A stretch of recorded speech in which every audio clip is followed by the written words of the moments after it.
right, welcome to Take Human Action PA episode 31. I'm Calvin, I'm your host. Why don't you reintroduce yourself, Jamie? Jamie Martin. I'm here for the second time. There you go. Back to back. So how you feeling today? Pretty good, man. How are you? Not bad, not bad. Excited for our guest today. This has been a long time coming. We've been trying to schedule this for about a month now.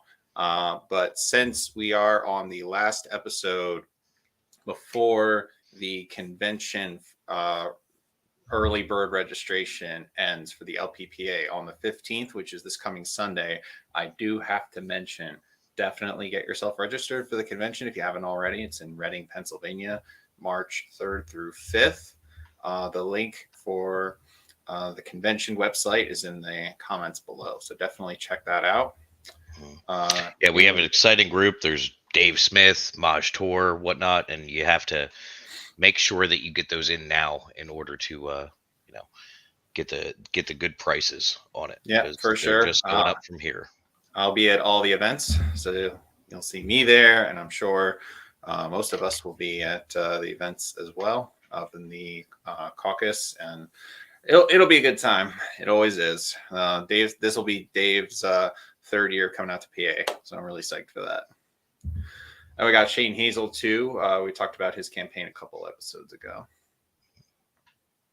Yep, so that'll be a good time. All right, so now let's get on to our guest who will also be attending the convention. In fact, he will be seeking a position at the convention. So if you are there and you don't know him already, you will definitely run into him there. So he is the current secretary for the Libertarian Party of Bucks County. He is also on the judicial committee for the Libertarian Party of Pennsylvania. He is a former now state Senate candidate, and he is your Ron Swanson at 911 dispatch. He is Brandon Bentrim. How you doing, Brandon? Hey there, fellas. Good to see you. Thank you for having me today. Yeah, good to see you. So since this is your first appearance on the show, why don't you tell us a little bit about yourself, how you got into libertarian ideas, and what made you come out to the Bucks meeting for the first time? Sure. Yeah. Well, libertarian thought and principles have been something that has caught my eye for a very, very long time. I come from a family of mixed politics, but, that primarily, like most families, means Democrats and Republicans, and ends about there. But I was lucky to be able to make some friendships with people who were a little bit outside of the, duopoly kind of spectrum. And so ran into some people who challenged me a little bit with some libertarian thought, and the more that I challenged my, pre-existing notions, I really kind of fell in love with it. There's a lot of beauty there.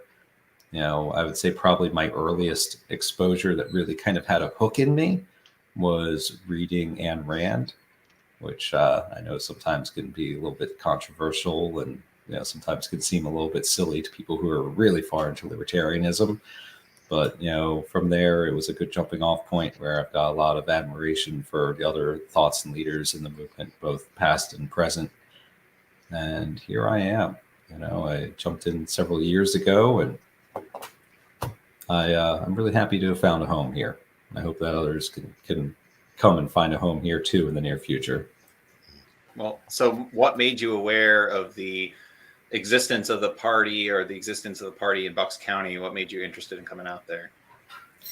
Well, so I kind of became more aware of libertarianism as a party and as a movement and as an idea through a couple of things. Number one would be my work and my volunteerism with different Second Amendment groups. I'm very proud to be a gun owner, and I lawfully own many firearms. Sometimes my friends will ask me how many I have, and I'll fire back, well, how many pairs of high heels does your wife have? Trying to come up with an actual number on that can be a little bit tricky at times. But yeah, so that kind of helps to give me some exposure. and where I got a real taste of it, especially a lot of, really like far, into the movement, Second Amendment advocacy groups and blogs online at the time, before there was like a whole lot of things like streaming, YouTube, etc. Podcasts weren't really on the scene yet. And it sparked enough interest that I kind of started looking out there. And then more recently, within the last like 5 years, when podcasting really came onto the scene and then lockdowns were starting to happen, I was really interested in a couple of different libertarian podcasts. There was Lions of Liberty I was very interested in, Tom Woods. Eventually found Dave Smith and Robbie the Fire Bernstein on Part of the Problem. Really big fan of them.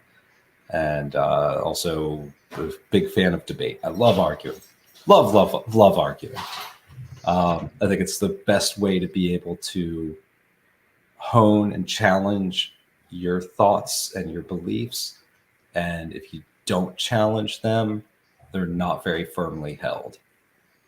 And so Gene Epstein, who runs the Soho Forum, I really, really admire him. I haven't been to a single one in person yet. And you need to. I desperately want to. I admire the man so darn much, but I've listened to as many of them as I can track down online, and that very much is something that I'm, into.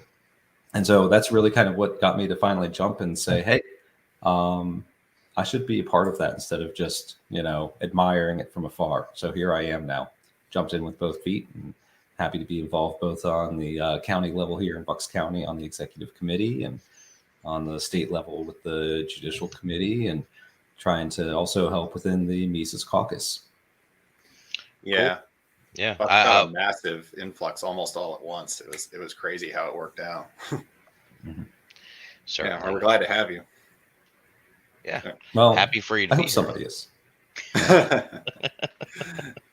right, sorry, go ahead, Jamie. So one of the things that I definitely really wanted to get into tonight was you had just recently gone through a Senate campaign race inside of Pennsylvania, and I know it was a little bit of a contentious thing, and I'd like you to walk us through exactly how that went.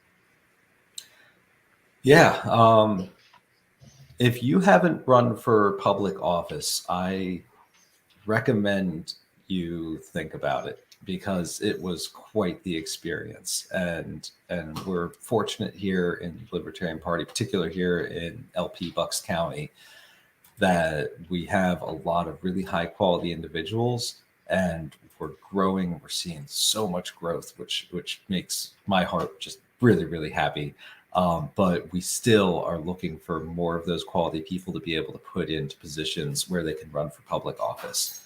And there's so much value in that, because it helps to get out our message, it helps to go and meet people, it helps to increase our reach, it helps to just really solidify and mobilize our volunteers, and help us to really lean on each other. And for me personally, I was able to learn things about myself. Now, if the question is, was it fun? Sometimes, yes, but there was also some really rough stuff. And I can understand how some people would not want to go through what I went through. In particular, the Bucks County GOP was really happy to use some dirty tactics to target myself and my family and make it really personal. And that was difficult. That was the less fun part of it. Would you be comfortable with maybe expanding upon exactly what they did to try to halt your campaign there? Pretty crazy story there. Yeah, well, so at the time, it also bears mentioning that they were coming pretty hard against several of our candidates in the county. And they were happy to use whatever tactics they thought were most effective to go after the different individuals, whether that means dragging them through court if they think that they can just throw a bunch of money at the problem and make the candidate go away, or whether that means, like in my case, where they're sending people to my home. And so I had the unpleasant experience of having a couple of very unwelcome visits by a private investigator that was hired on behalf of unknown people that he wouldn't say exactly who he was working for, but was able to say, well, yeah, I come from the GOP, and concerned members of the GOP, I believe, is the way that he kind of phrased it. And yeah, they showed up and were stalking my house. They came and they kind of scared my kids. That was very not cool. And even after I made it very clear that he was not welcome on or around my property, he returned after dark at night, unannounced, and also was, sending a bunch of messages trying to blow up my phone, text messages, voicemails, and everything. And I ended up actually calling a neighbor who was a good, really, really good sport. Said, hey, listen, I got this guy who is coming back to my house again. And, I told him I'd meet him at the street and tell him to go away one last time. But, do you think you might be able to help me out? And man, just like that, I had multiple neighbors who came down and were able to, play witness and kind of back me up while telling this guy to get lost. And that's only part of it. Then on top of that, there was shenanigans on election day. There were stuff online. There were attack ads. I was so proud. I merited my first personal attack ad where they had my name and I think actually a very flattering picture of me that they ripped off online. And it said, Brandon Bentrim is a fake conservative. To which I answered, where am I advertising that I'm a conservative? Mm-hmm. So, Yeah, I knew it all along. So what angle do you think that a lot of these attacks were coming from? Do you think that I don't know, you threatened the Republican Party? Did you threaten the Democratic Party? What do you think was playing out there? Yeah, well, I mean, I can't speak to what the billable hours are for hiring private security firms to go and harass individuals and their families over multiple days, nights. I don't know exactly how long he was stalking my house on the street or anything like that. But, if you're expending those resources towards somebody, I'm sure that it does add up over time. If you're creating attack ads in media and directing people to go and attack them, it's certainly not because it's somebody that you don't see as a threat. And if they did see me as a threat, I think that it's very interesting that, as is my experience with a lot of Democrats, you need somebody who's deeply entrenched in the Democrat Party. And they'll tell you that anytime a libertarian is running, they only take away votes from Democrats. And then if you talk to somebody that's in the Republican Party, you find out that they think, well, that libertarians only go take away votes from Republicans. Whereas my experience was I feel like I earned every vote that I got. Mm-hmm. And one of the really touching experiences I had on election day multiple times was having individuals who were registered libertarians. And I was standing by the door and I was greeting thousands of people that day. I would start off and say, hey, my name is Brandon Bentrim, and I'm running for Pennsylvania State Senate. And don't worry, I'm not a Democrat and I'm not a Republican. I'm a libertarian candidate. And I hope that I can talk to you and ask for your vote today. And a lot of times I'd get kind of like some people would just say, no, thank you. And we're polite and would walk along. There were a couple of people who probably were just having a bad day and maybe gave a little bit of a less polite response moving along. Lots of people that would say, oh, well, tell me a little bit about this or that. And the responses that I alluded to that really made me happy was people who their eyes would get real big and they'd light up and they'd say, I'm a libertarian. I didn't think I'd have somebody to vote for today. I'm just here to make sure that I get to vote. Mm-hmm. And I would really, really love to direct anybody who's in one of the establishment, kind of parties to go talk to them and tell them about how my being there was stealing their vote away from a Democrat or Republican, because they didn't have any intention in voting for either of them. It was going to be right in Mickey Mouse. Well, yeah. Since you mentioned that, I do want to go into a related subject while also answering the audience question that just popped up. So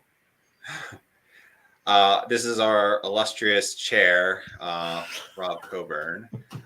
So I do want to point out before you answer that we did have a number of people in 2022 abandon the GOP and come to the Libertarian Party, even just in Bucks County. In fact, I think our more recent, the most recent example of someone who left the Republicans to come join the Libertarians, he was an incumbent. What's the exact name of the position? He was on the Borough Council, I believe. Yeah. So Joe Adams, I believe, was his name. I got a chance to meet with him. He was very, very nice, very polite, seemed very enthusiastic about joining us. So why don't you tell us about your experience on that end and meeting him and having him talk about the GOP versus the LP? Yeah, well, I don't want to take too much of that because, frankly, I think that Joe would be an amazing future guest to come on here. I would love for him to be able to tell things in his own words. But Joe Adams, he's a borough councilman in Pendle Borough, which is right like in like central, like lower Bucks County. Pendle Borough is like kind of, you know, people who kind of know Bucks County. It's close to like Langhorne, that general area. If you ever heard of Sesame Place, it's like stone's throw from there. Really quaint, beautiful little town. And Joe is an example of the best that the GOP has. And I was once, you know, full disclosure, I was once registered Republican. You know, that's in my past. Go ahead and pull the public records. You know, I'm not ashamed of my past registration. What I'm ashamed of is that I fell for the lies that the Republican Party leadership tells. And they tell people lies like they're pro small government. And they tell people lies like they are pro Second Amendment. And they tell these lies that they want to support businesses. And the truth is that we've had, you know, we haven't had a big spending bill that Republicans don't love to jump on and vote for, you know, especially when it's right up against a, you know, one of those dreaded government lockdowns or shutdowns, or I'm sorry, I misspoke, not lockdowns, government shutdowns. You know, oh, heaven forbid that the government could shut down.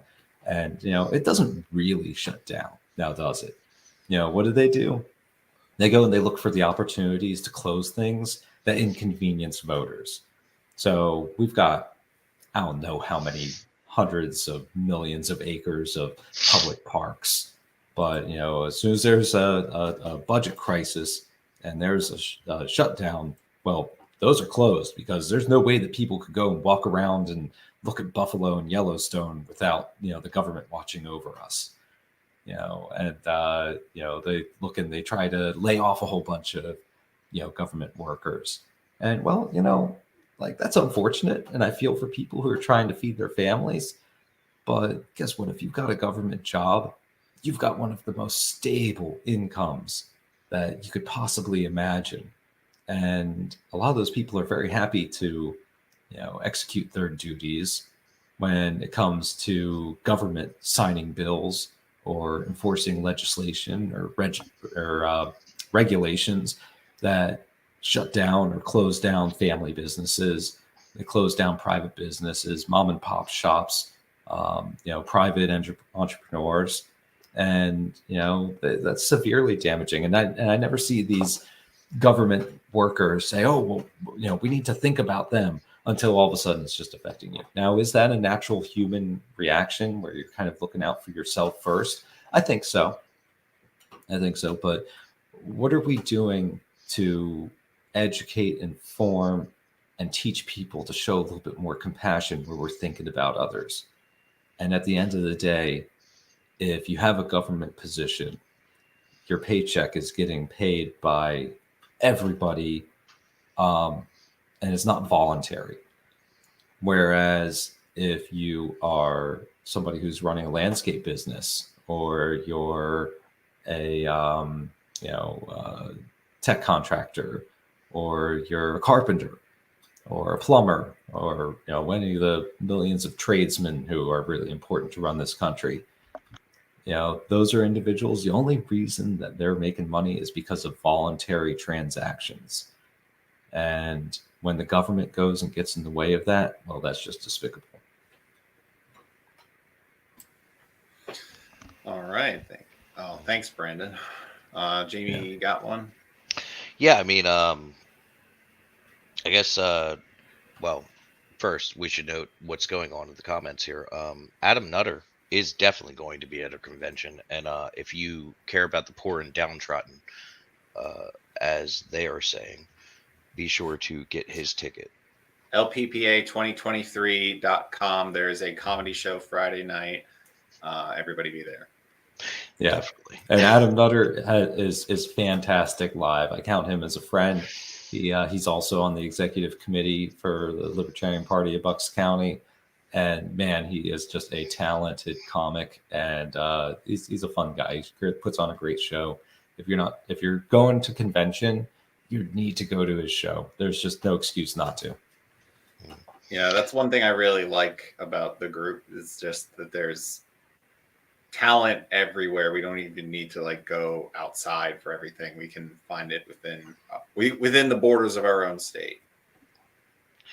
Well, I'd say moving right along here, one of the things that you really wanted to get into tonight, that we had talked about previously, was that you would like to target the welcoming into the LPPA, and if you could maybe kind of give us a little bit of a work through of how you think that would play out, getting people involved in the LP that are outside of the party.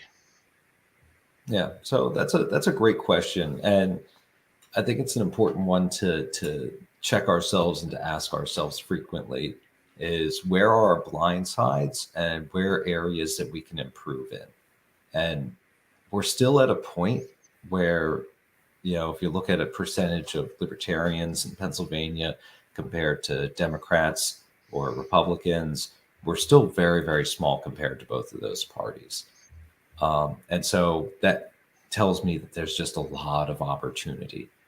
Now, the question is, how do we start reaching those people? How do we appeal to some of those demographics where we might be a little bit weaker? Because I think that there's just a beautiful message here of voluntarism, of independence, of being able to get the government out of your business and out of your decision making and out of your way that you want to run your family. But how do we appeal to some of those groups that would really like that message if they just knew about it, and also help to make it so that they're comfortable knowing that there are some other groups under our kind of big tent that maybe aren't people that they would hang out with in their private life, but are really valuable allies in this. So, we alluded a little bit earlier that the attack ad against me in the, in my campaign was that I was a fake conservative. I'll freely admit that in my personal life, I'm probably not somebody that people would think of as a typical or stereotypical libertarian. What do you guys think are probably some of the biggest things that people think of with stereotypical? You're not a pot smoking hippie that happens to like low taxes. I would say, from my perspective, is that you are not a primary anarchist that runs under the guise of being a libertarian.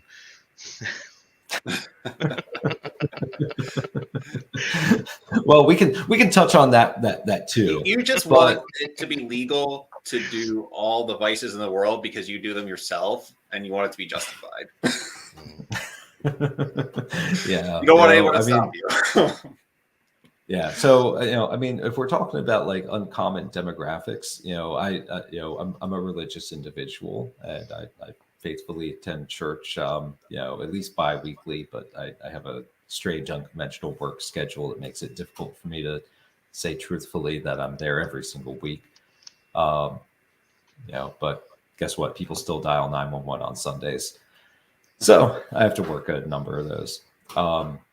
That being said, as part of my religious beliefs and my personal beliefs, I don't smoke tobacco. I definitely don't smoke marijuana, nor have I ever. And I don't have any desire to.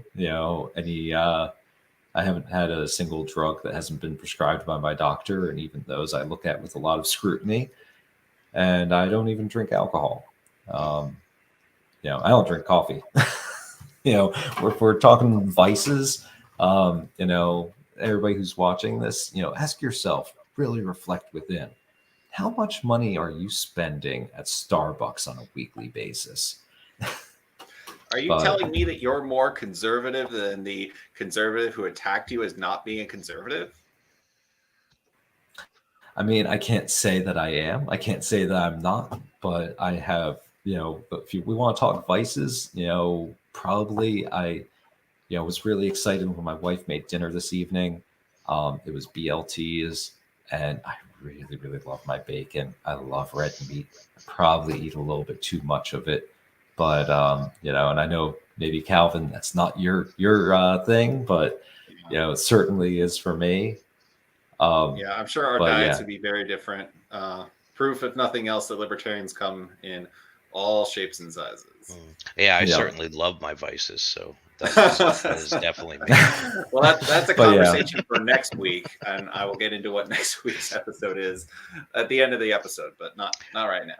No, of course. But you touched on this a couple of times, so you keep mentioning that you have a certain religious faith, and some people might be unfamiliar with it, but you are a Mormon, and I don't know. I would imagine that half of our audience doesn't even really know what that means, or what to do with it. So maybe say a little bit about like what that is, and I know that you had said that it kind of plays into how you feel about volunteerism and the LP in general, and where it plays into your religion. Mm-hmm. Yeah. So I am a faithful member of the Church of Jesus Christ of Latter-day Saints, and we're also commonly referred to as Mormons, which isn't the name of our church. Doesn't offend me, but yes, we're famous for having additional scripture. We believe in, the Old Testament scriptures. We believe in the New Testament scriptures, and we also have what's called the Book of Mormon and the Doctrine and Covenants, which is just additional scripture that we have here in our church. So, the real quick view is, one of the very common questions is how many wives you have. That would be one. And I'm really happy that it's one. We don't do the whole polygamy thing, haven't since the 1800s. The biggest problem with polygamy, fellas, is that if you got more than one wife, you got more than one mother-in-law. And I love my mother-in-law, but I'm happy that I have only one. That is a problem.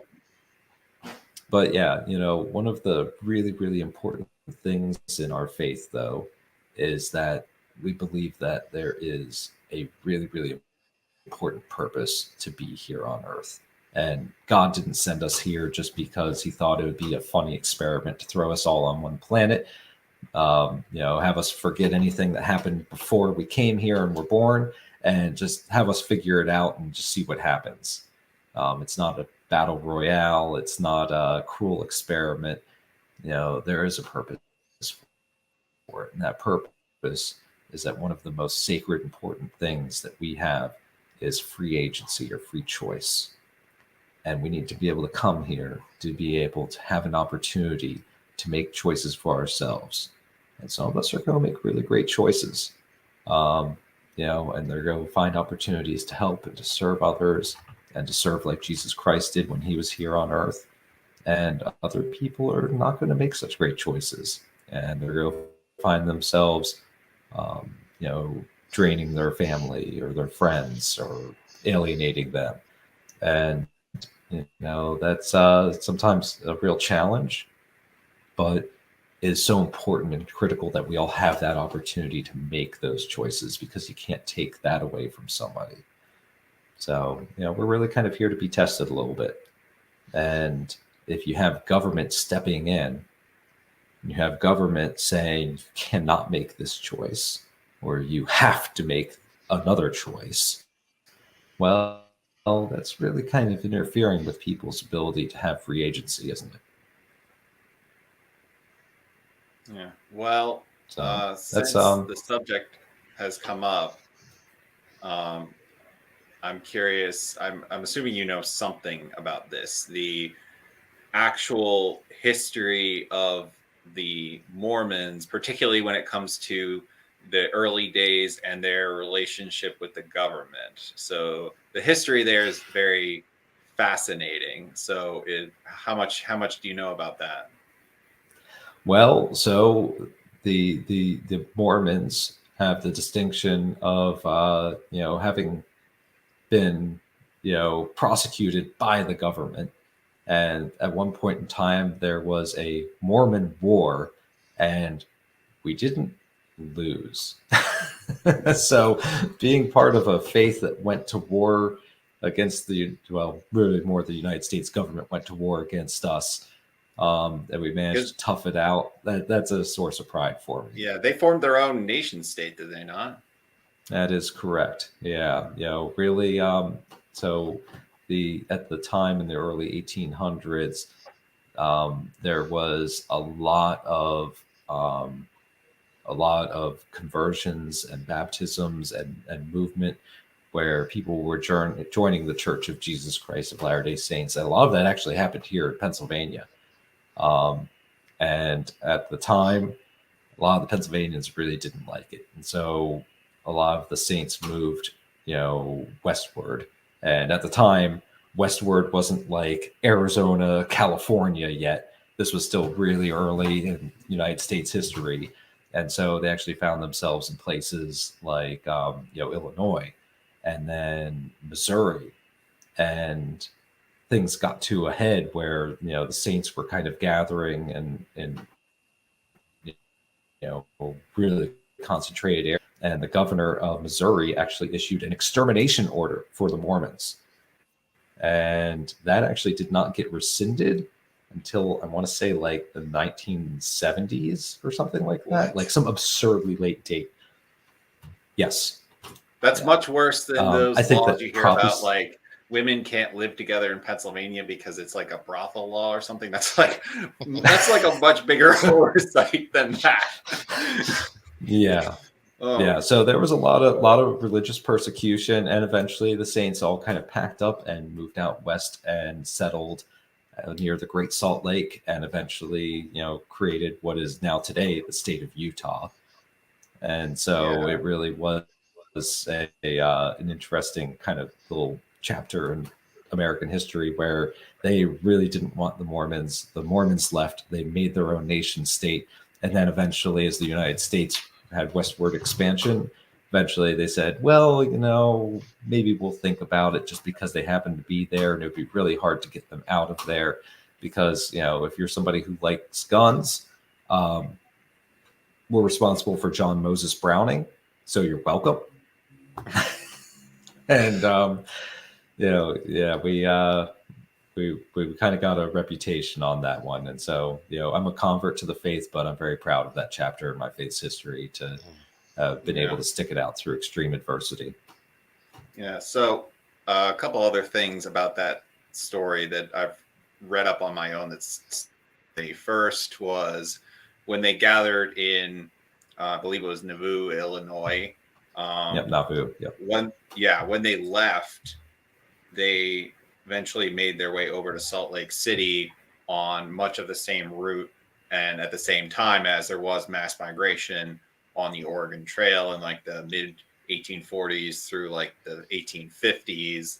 And unlike with the other pioneers that were not Mormons and are going to like Oregon and California, a lot of times what they did is some of the, relatively speaking, wealthier pilgrims would take their wagon trains like everybody else, but some of the other pilgrims who had nothing would just use self-pulled hand carts, and they would be funded by Mormons across the country. They would basically gather money and give it to pilgrims leaving from like the Mississippi River just so they could get their stuff together and move over there. So they formed like basically a private charity in a way that didn't really exist for any of the other groups of settlers traveling around the same time.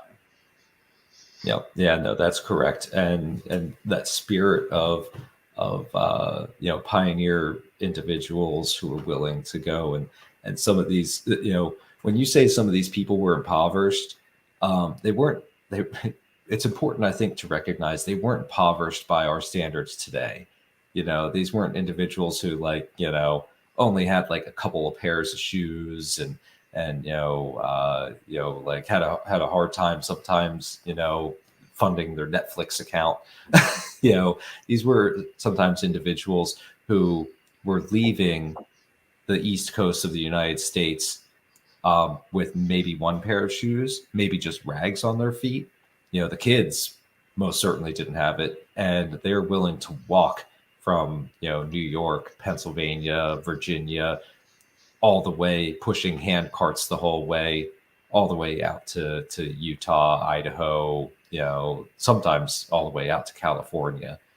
And there was a lot of sacrifice to be able to do that. And the only way that a lot of them were able to do that was with voluntary contributions from members who would help out and say, "Hey, let's serve others. Let's help them to get here too." Now, on that hand cart history, one of the things that I really, really love is that we really latch onto that in our church. And so I actually volunteered this past summer with what we call as Trek. And we do reenactments for youth in our church all over the country, where we actually get hand pushed like hand carts, pioneer style, wooden spoked wheels, just a box with a handle on it. And we'll actually do a reenactment for part of a week, where we have youth from the church, teenage, young men and women who will be grouped into like fake families. And we've got a whole lot of adult supervision for all of this too. So there'll be like a ma and a pa, and there will be a handful of kids, and they have to bring all of their belongings and dress in period appropriate clothing. So, we're talking like, button down shirts and like, suspenders and, straw hats and things like that. And we'll go and we'll find a location where we can push a hand cart company for miles throughout the day, where they're carrying all their belongings, carrying a cast iron stove, they're carrying food, they're carrying water, they're carrying their clothes, they're carrying basically like a big my brain's failing me here. Not like a tent, but like almost like a drop cloth kind of style tarp and rope, so they can set up, with some sticks like a tent to be able to sleep on at the end of the day. And it's an opportunity for them to really kind of get a taste of that. So I helped to organize that for youth all across the Philadelphia area this past summer, and it's a great experience. Yeah, I remember now that you say it. You showed me a picture of that. That looked really interesting. Like, even a wagon, like a large wagon with bunks and a built-in stove, like a wooden stove, that would be a luxury for the time. That's like about the best that you could get. So these guys really had nothing compared to what we're used to. Yeah, it's I mean, you kind of started to get into it a little bit there, but it's something that you seem to pursue in your life is the volunteerism, like going in and participating in your community in every way that you can. And like you said that to me personally, that was like a large part of your faith that kind of drives you to this. And I wonder if you could let us in on a little bit of what you've done. Yeah, sure. So, I mean, it is part of my faith. I can't deny that. Like if you even look at the state of Utah, it's called the Beehive State. And there's a whole lot of, if you look around, there's a lot of like beehives and the symbolism in there because everybody wants to be kind of a busy worker bee. But I did not join the Church of Jesus Christ of Latter-day Saints until I was 18 years old. Well before that, I was involved with different volunteer groups, just because I was raised by parents who taught me that it was just always good to go and help others and to help out and to pitch in and things like that. So I remember when I was still in middle and high school, I joined an environmental group and really enjoyed going. It was called Sea Green, and we would go and we would just do like trash pickups, and sometimes we do it along the side of roadways. But my favorite ones were when we would get a bunch of canoes together and we would either go down local creeks or little estuaries or lakes or something like that. And in fact, sometimes a few times we actually went into the Delaware River with just hundreds of volunteers and a whole bunch of canoes, and we would just go and you paddle for a little bit and you kind of go into the bank, then you stop your canoe, you get out, you pick up a bunch of trash, bring it all into the canoe, bag it up, and then paddle down the river a little bit and repeat the process. And it I mean, maybe some people really wouldn't enjoy that, but I've always enjoyed that, and I like being able to look back and say, hey, look, there's an area that I made it just a little bit better. Those candy wrappers, they didn't belong there. The straws didn't belong there. The bottles, the cans, whatever, fish hooks and lines. Why not just leave the place a little bit better than the way we found it? But in addition to that, I also was served as a volunteer firefighter for better part of a decade. I was really proud of that. And the only reason why I stopped is just because when my wife and I were starting our family, I looked around and I saw a whole bunch of other individuals I looked up to in the fire company, and a lot of them would complain about how little they got to see of their kids because it was completely volunteer. And the majority of the fire service here in Pennsylvania is volunteer.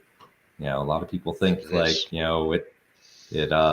just paid for by the local government. Well, that's true if you're in Philadelphia, Pittsburgh, maybe Harrisburg. Some of the more well-populated areas, yes. Mm-hmm. Yeah. And here in Bucks County, we have some fire companies which are like a mix where they'll have like some paid guys and then they'll have a bunch of volunteers. So they'll have like daytime coverage, for example. But still, the vast majority of fire companies in Pennsylvania are all volunteer.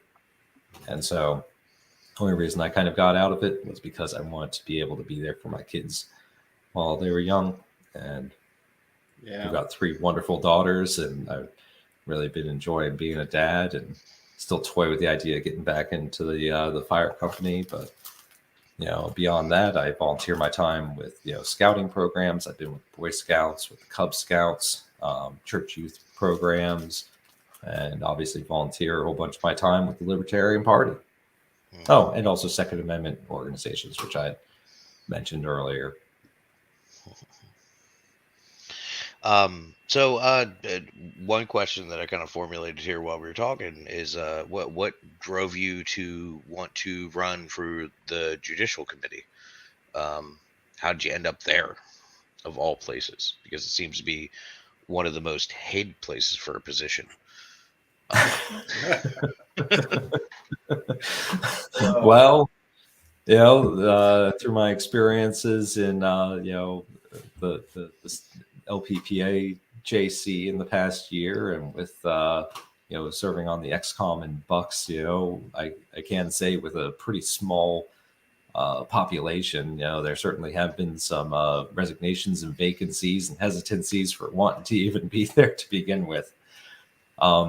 But I mean, I guess what drew me to the JC is I believe myself to be a man of principle, and I work really, really hard to live up to the expectations that I have for myself, and become the example that I want my daughters to look up to.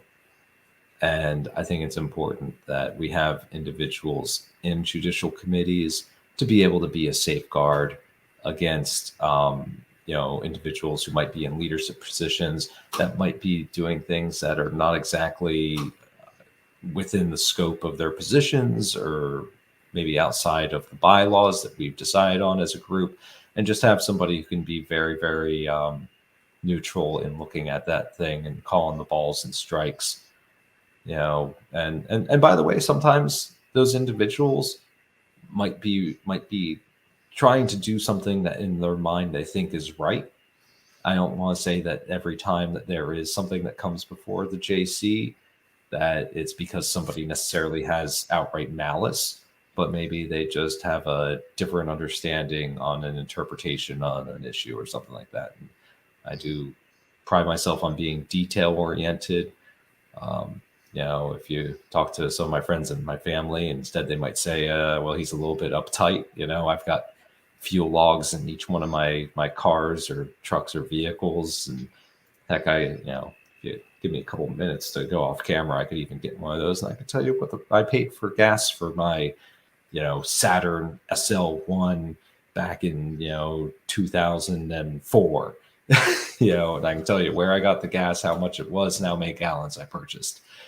But, that's just, I don't know, part of my personality. I come from a very German family, and I don't shy away from that. Instead, I just am a record-keeping individual who likes to read and likes to get into the details of things.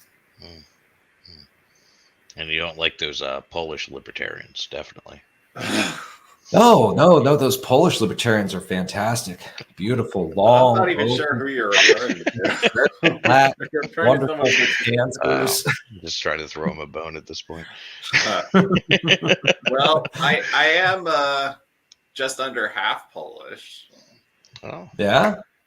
Well, I'll share half a pierogi with you next time my wife makes some. Yeah, conversation for another time. I'll tell you what. So my wife has Poles in her family, and I love messing with them. But I have to say, if you've never been, there is a wonderful Polish festival outside of Doylestown at the Shrine of Our Lady of Czestochowa every year, and it is so much fun, and they have such an incredible history to celebrate as a people. And really, like, who doesn't love just having tons and tons of pierogies? Yeah, if you're going, just ask me, I'll tag along. I didn't even know pierogies were a Polish thing. Oh, they are. Yeah, I've had my fill. I'm learning something today. Oh, some Pole you are, Jamie. Yeah, well, I'm not. All right. Well. There you go. Yeah, there's some interesting stories with my ancestors too. A conversation for another time. So let me ask you this. So early on, like within the past 2 or so years, let's say, but you could say that we in the party and the caucus in particular had like a very specific goal. Like the messaging of the party needs to change. We haven't been going in the right direction. We haven't been making progress. So we're going to, come in large numbers and, inswell the party, bring more people in, change the direction of our messaging, and change the party for the better. And as of May of last year, we've done that. We now have at the state level in Pennsylvania, even the county level slightly before that, and now the national level, we've completely changed the trajectory of the party, where now we have better messaging and more than we've ever done, where previously we had basically none. So that's all good. But with that said, when it comes down to us down at the state and county level, sometimes we don't always see what's going on. We don't always see the end results of, where are we going from here. So as someone who's as involved in the party as you are, what would you say keeps you going, keeps you involved and motivated as we continue into 2023?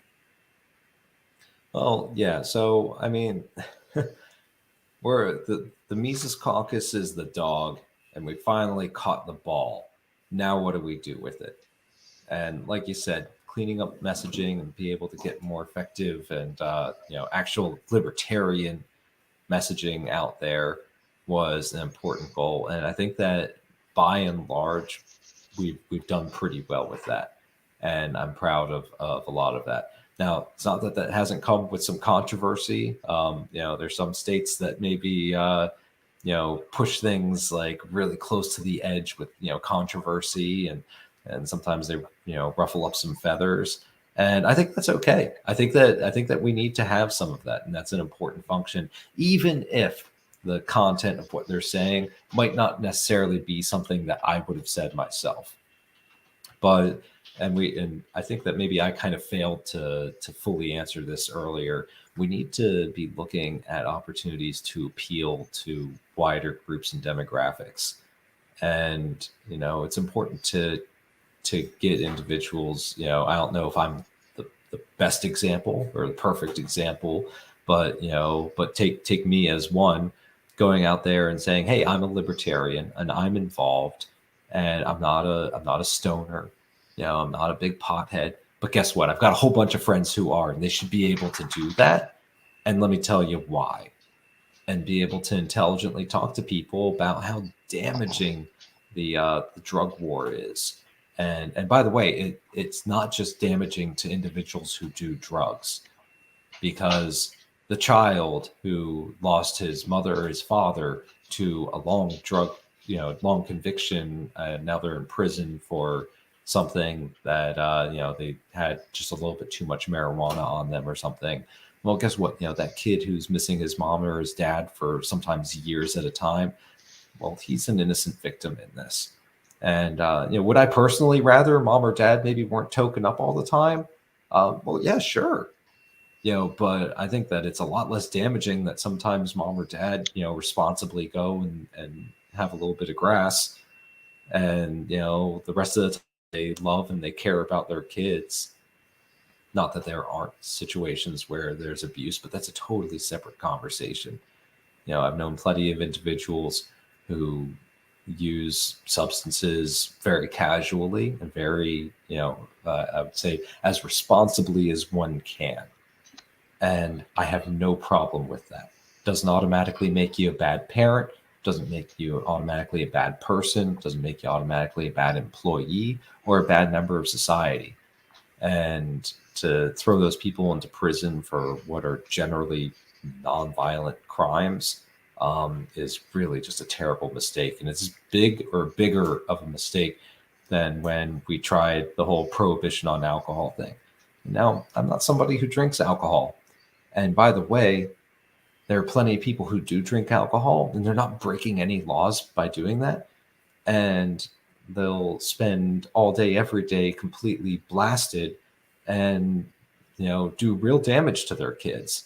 And now sometimes that's a little bit of a different conversation. But the truth of the matter is that legality and morality are two completely separate things. And just because something is illegal, like jaywalking, for instance, there's nothing immoral about crossing an empty street when nobody's around and say you have mobility issues and you're just trying to get back to your home, but it's illegal.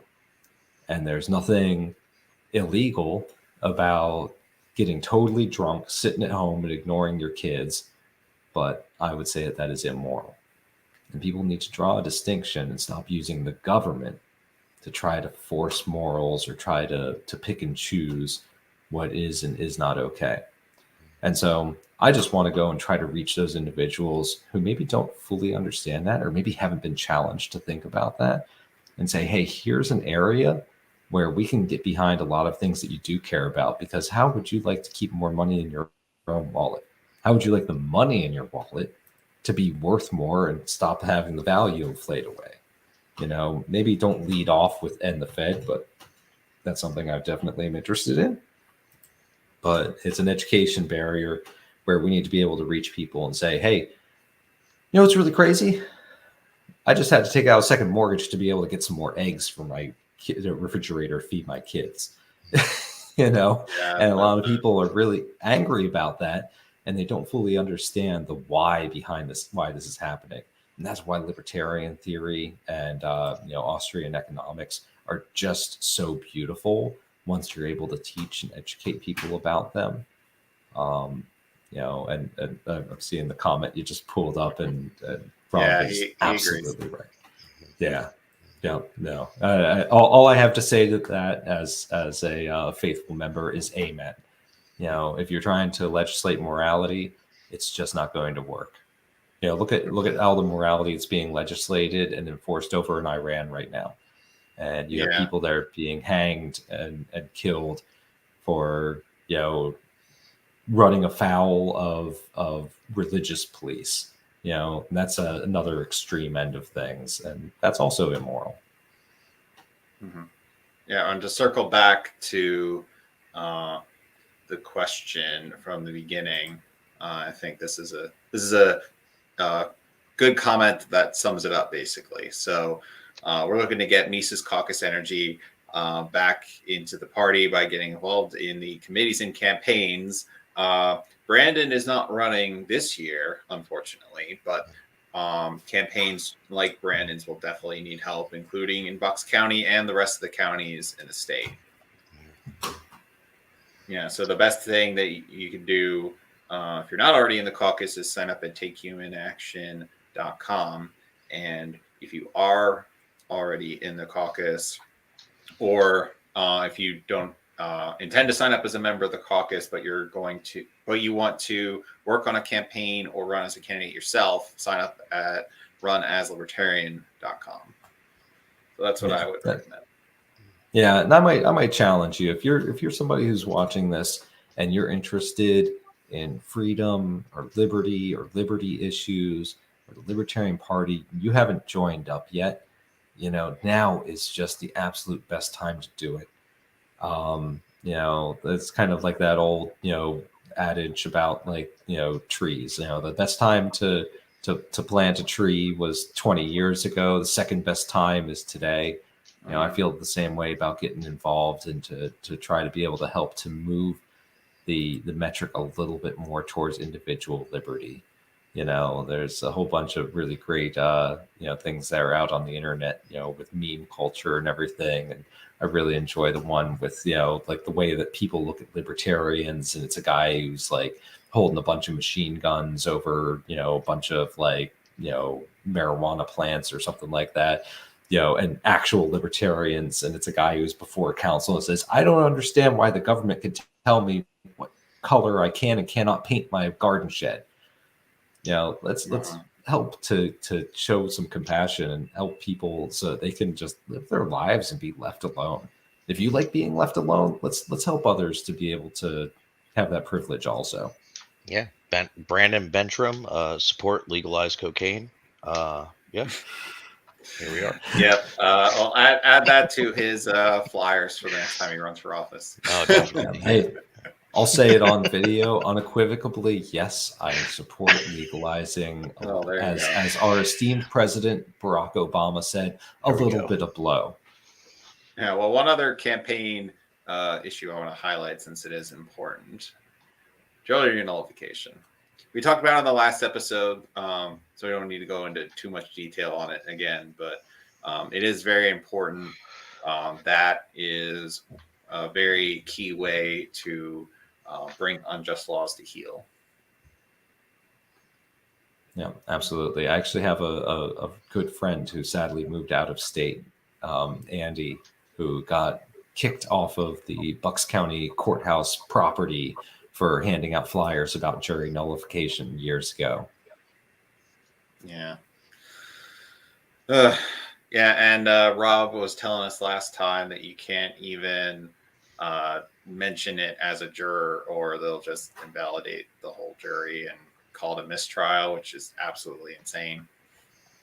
Yeah, I wonder how many times an attorney could go through and try that trick. How many mistrials are they going to declare before eventually Yeah. giving in? You I should guess they just, probably hold you in contempt. you That should is a just very stand fair like question. across the street from the courthouse and hand out the flyers that make everything a mistrial. Well, they arrested NJ Weedman for that in Yeah. New Jersey. Not so, being serious. Oh man.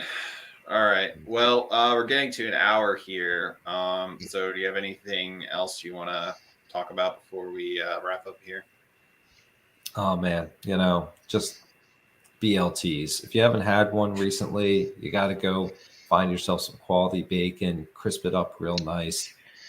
Make sure you got some mayo on there, a nice fresh big juicy tomato. And don't refrigerate your tomatoes, people. It takes all the flavor out of them. You know what? purge And the fat of the salad, man. homemade that mayo. It's just eggs. All right. Well, that Yeah, it's I not that difficult. It's really not that hard. No, it really isn't. I'm fortunate I've got a really talented wife. We've been married now for oh gosh, a lot of years, more years than I'm going math right now on camera. But She's gonna watch boy, this later and be very upset with you. That's okay. I'm used to that. I'm used to figuring out ways to say, you know what, I'll make it up to you. But today I went and did the run to the grocery store, and so I literally brought home the bacon, and so I can maybe talk a little bit more freely right now. And your $20 carton of eggs, yeah. Yeah. Well, fortunately, we have backyard chickens, so for the first time ever, our backyard chickens are actually turning out to be very economical.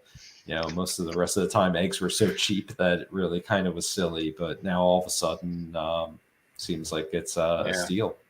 There you Put that go. in your notes, people. Buy chickens. Time is coming. Stock up on them now. Get them while they're hot. Well, one other thing I do want you to mention, isn't there going to be a certain special treat inside a certain special county basket at the convention? Oh, yes. So my wife owns and runs a wonderful business called Bucks County Buttercream, and she makes these beautiful cake creations and cupcakes. And my absolute favorite thing is she makes what are called cannonballs, and they're also referred to sometimes as cake bombs. And they're delicious little chocolate morsels filled with cake and buttercream. And so she was generous enough that she's going to be donating some of those to our basket, which, in turn, Bucks County is going to be donating to LPPA for convention. So that's going to be in there, and there will be some wonderful little goodies in there. So either bid high on that basket so you get them, or make really good friends with somebody else who did, so maybe you can steal one or two. Yeah, I don't know how I missed them last year, but I ordered a cake from her since the last convention. I could definitely attest. Best baked goods around. So definitely has Bucks County Buttercream definitely has my endorsement. And I'll even say you should definitely buy an ad in the program for the convention, because you'll get a lot more business. Yeah. That's it's not a terrible idea for sure. But I mean, like, how awful would we be of Austrian capitalist libertarians if we're not plugging good capitalist businesses when we have every opportunity to? Because it's just a beautiful thing when people go and they provide value to society, and they're able to make money through voluntary exchanges in doing so. Yeah, that's exactly it. So how can people follow what you're doing, Brandon? Well, I'm not really nearly as important as this entire movement. If you're interested in seeing what I have to say, you can certainly follow me on Twitter. It's Brandon Bentrim. I tell people to remember my last name as if you were riding a bike and you hit the curb and you bent the rim. It's spelled just like it sounds. So I'm on Twitter, I'm on Facebook, but most importantly, I would just love for you to come and show up in person to Libertarian Party of Bucks County meeting, connect with us, come and interact with us, join some committees, get involved, even if you're only doing a little teeny tiny bit. all those hands help to move the work forward. And if you're going to the Libertarian Party of Pennsylvania convention, as I am, I look forward to seeing you, and I hope that you'll introduce yourself and shake my hand, and we can become friends. And whether you're going there to have some drinks or not, or you're going to smoke a little bit or not, or you're going to eat some red meat with me or not, all of us can be friends as long as we want to get the government out of our business. I'll tell you what, I will load every single one of those things you just mentioned onto a hand cart and drag it over from Bucks County to the Sounds like a plan. All right, perfect. Jamie, stop being frugal and buy his wife's cakes. Anybody? Yes, and buy a generous convention package. 100%. Yeah. So should we end this like a Malice episode?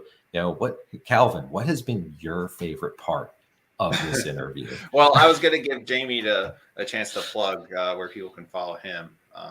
Jamie, where can we find you, man? Back to my God. Jamie, I suppose primarily by Facebook. That's about all I have going right now. So Jamie Barton at Facebook. All right. Well, you guys know where to follow me now. It's on here. I'm doing most of the social media at the moment. So, Brandon, what was your favorite part of this episode?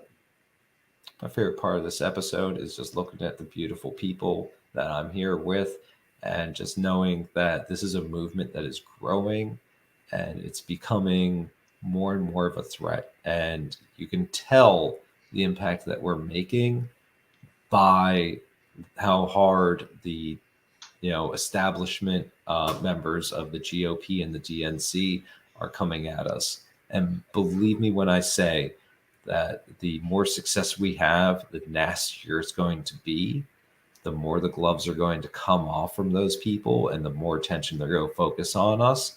And we're going to just look at that with big old smiles on our face, because it means that we are growing and we are winning, and we are gaining more and more influence from people who just want to live their lives and be left alone.